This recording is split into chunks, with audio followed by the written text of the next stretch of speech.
Hello, it's me again, Shereen. This is day 8, and I'm going to call this "Don't be distracted by the quotas." So there's been lots and lots of conversations now, lots of public challenge to big brands, big companies, big tech companies that go along the lines of how many black people do you have on your board? Like the Cabinet Office, we've all seen that car crash of an interview. But the problem is with that is it's a distraction. How many black people on board? It is not the root cause of the challenges that we are experiencing right now. So by talking about that, we are distracted. Because let me put it this way, if said business, like whoever, Microsoft, Google, whoever, like said, okay, we haven't got anybody, but we're going to fix that tomorrow. We're going to hire 4 people and they're going to come on the board. So here they are. And they come and do the press release. Oh my God, we've got 4 people. We've got, look at their ethnic sounding names. Look, they're really black. Look at these people. What is going to change for the experience of black employees in that business? What is going to change to enable black employees from other business to be able to join this particular business just by having another 4 black people on the board? What is going to change to address the systematic inequalities that have just been baked into the fabric of this country by having 4 black people on the board? So when we make the conversation about quotas, because it gets likes and it gets people really excited because they go, yeah, because you haven't.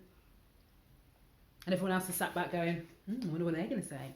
Like when we make it about that, what we are implying or what we are pushing to happen is those businesses that go, shit, I haven't got anybody black, but I'm gonna get on it. So they get on the phone to the exec search company and they go, find me somebody black with a really black sounding name, you know.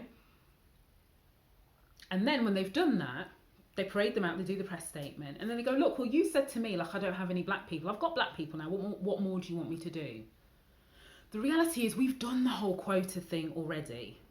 And the unintended consequences quota thing is that, unfortunately, there are many white people who feel like black people are in positions of power, not because they deserve it, not because they are capable, not because they have the skills, but because the company was using a tick box exercise. That's the unintended consequence. So when you keep this conversation about quotas, that's what we're getting into. I'm not coming at this from a quota point of view. What I'm saying is, for us to make meaningful change, we've got to dig deep into the roots of race, which means we've got to read. We've got to read books about white privilege and what that actually means. You've got to read books as non-black or white people to understand why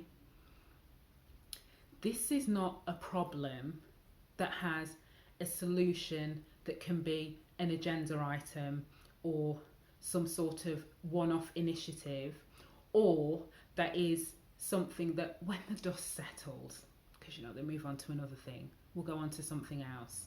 This is not one of those things. So you've got to do your work. You've got to prep. I've hopefully, blown off the doors to help people to see that how deep and how complicated this issue is. So that's the start. Then you go and talk to your employees. And if you don't have any black employees to talk to, you also start asking yourself, why don't you have any black employees?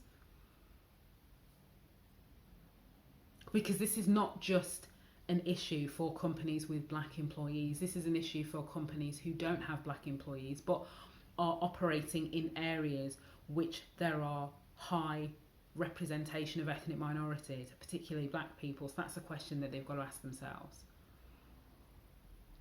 So I don't want us to get distracted by quotas. I also do not want us to carry on flying the flag for the economic argument about why diversity and inclusion is going to add pounds, shillings and pence to the bottom line. Because we already know that. And even though we know that, we are still here today. That's why. There's no point. Like, listen, we get it. But even though we get it, nothing has changed. Until we all collectively understand that the way we have been doing things has to change. As black people, our silence has also been complicit. I'm not saying it wasn't for good reasons, because let's be honest, we are protecting ourselves. As white people, the assumption that I don't see colour, that we've done all this work, because it hasn't even crossed your mind that society isn't equal, or if it is unequal, you kind of thought that was something in the past, not that it's present now. But we fooled you into thinking that because our silence collectively in the world of work, forget what's going on in society, but collectively in the world of work, has enabled that perception to keep on going. So in both of our silences, that's why I always say that we are both complicit in this. Because as black people, we are fearful of speaking out. And if I think about all the comments and the questions that I've had put to me, some by strangers, some by people I know, honestly, it's no wonder we don't speak out. Because we are always the ones having to justify and having to explain. That's why. So that's why we give up with the conversation, because we just think, I just haven't got the energy to even try. How can I explain to somebody in an hour why I don't feel like we're treated equally? How can you explain that? So,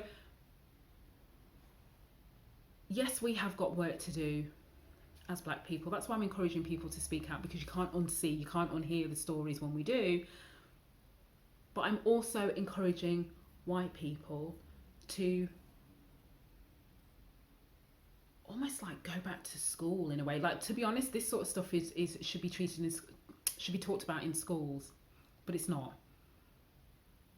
Let's think about your education. What did you get taught about black people? Slavery. So inadvertently, what does that say? That a black person's history is only in the context of slavery. They are also not teaching you in school what it means to be a super race, meaning your position in society puts you in an elevated position above everybody else. Because you don't have to know that, because your life is one of relative comfort in comparison, but we, as the minorities, are acutely aware of our position. And this is not about, and you know, when people will go, yeah, but I've never treated anybody like this.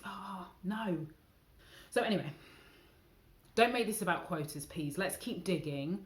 Let's keep challenging ourselves. Let's not engage in that conversation about how many people are on blackboards, because it doesn't solve the problem. Having more black people on blackboards, on the boards, doesn't solve the problem. I think that's enough for today. I'll see you tomorrow.